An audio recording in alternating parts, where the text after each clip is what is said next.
Salut zusammen.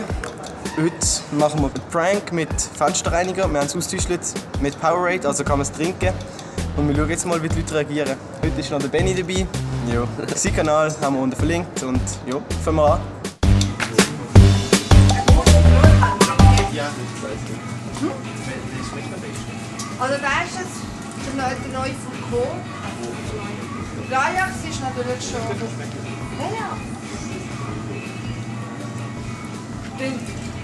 Könnt ihr das trinken?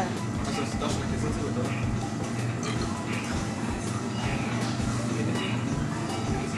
Ja, aber das musst du zahlen. Ja.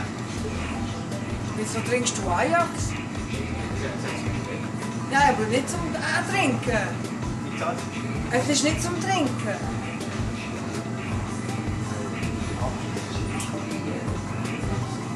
Trinken ihr so Sachen? So Sachen können wir nicht trinken, Junge.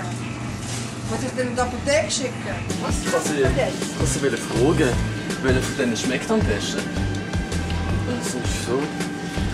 Vielleicht das nicht machen. Hier? Ich will schauen, oder? Wieder gut schließen, gell? Ja, ja. Schmeckt ja gut. Was? Nein! Oh! Wie? Geht's noch? Geschmackneutral ist das ganz normal. Also schmeckt jetzt zum Beispiel fein. So lala. Das darf ich dran schmecken? Ja, klar. Ich muss ja halt.